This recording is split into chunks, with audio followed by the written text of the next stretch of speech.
Hey guys, I've just released a completely free Stoic Guide to Freedom, which you can get over at simplestoicism.com. The link's in the description. So click that link in the description if you want to glance freedom. Thank you.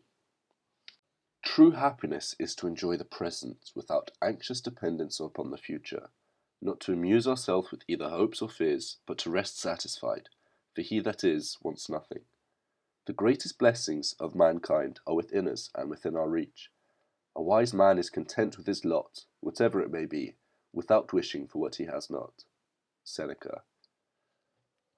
Anxiety is a silent destroyer of our lives, a demolishing internal wrecking ball that can leave even the best of us incapacitated. But it doesn't have to produce such obvious devastating effects to cripple our potential and produce unhappiness. It can just simmer underneath the surface, continuing unknowingly in many cases to have an effect on our judgments, our actions, and our will. These three things require an anxiety-free mind for us to reach our potential and flourish as human beings. Anxiety can be produced due to our thoughts about the past, what we're thinking about at present, or thoughts about the future. Let's look at each in turn. The past. All this hurrying from place to place won't bring you any relief, for you're travelling in the company of your own emotions, followed by your troubles all the way. Seneca. You may be anxious about what you did, what you didn't do, or what you should have done. It may be some past failure, a bad relationship, an interview, a public embarrassment, or worse still, some form of physical or emotional abuse. You may be running away from the past while still letting it hurt you. But one of the main principles within Stoicism is differentiating between things that are under our control and things that are not under our control. Can you change anything from the past? Do you have any control over things that have already happened? The answer is no. We must then willingly accept the past and refuse to let it have any impact on us today. What is done is done. We have only so much energy and effort to draw from it in a day, so why waste it on the uncontrollable? Also, these thoughts of the past are only perceptions. These perceptions are not facts. There is no need to treat them as such. The present.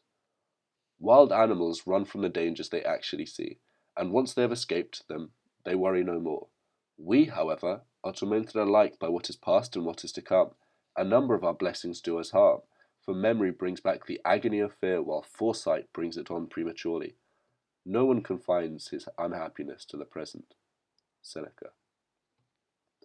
Caretake this moment. Immerse yourself in its particulars. Respond to this person or that person, this challenge, this deed.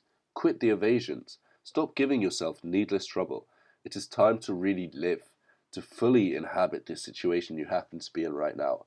You are not some disinterested bystander. Participate. Exert yourself. Epictetus. What Seneca was talking about is an amazing ability we have as human beings of decoupling our cognition. Decoupled cognition is our ability to think of something that has happened, or will happen, all while still being aware of our surroundings.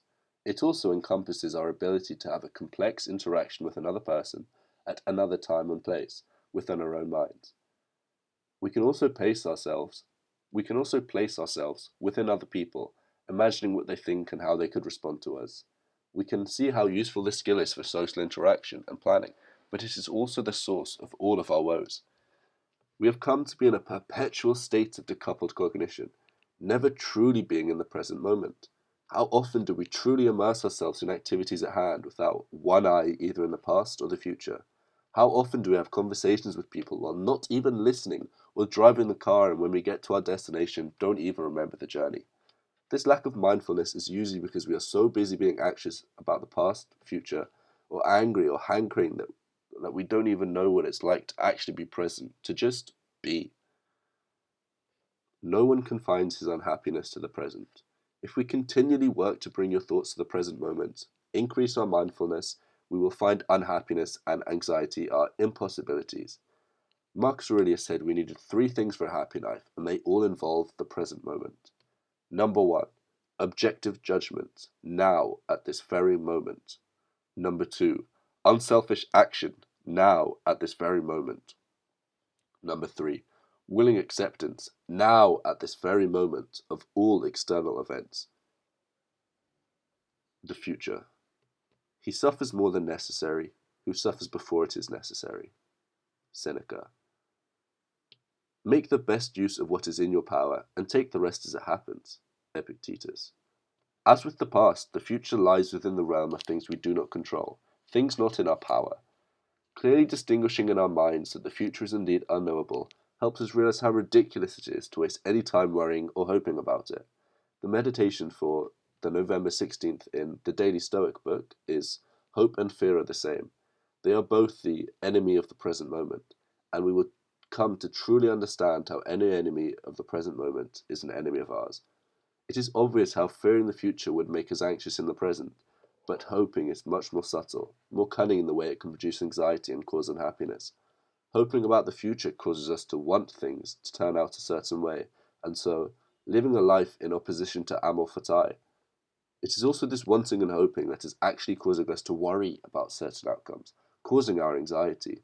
Remember amor fati, and remember to stay within the present, doing what you can with what you have right now. We will all have our ups and downs, our successes and failures in the future, but as Rudyard Kipling's poem If says, meet with triumph and disaster, and treat those two imposters just the same. Hey again, thanks for watching the video. I really do hope it helped. If you enjoyed at any point, please give this video a like, it really helps me. And if you want more daily videos, press the subscribe button. Don't forget to check out my free Stoic Guide to Freedom, which you can get over at simplestoicism.com. The link's in the description.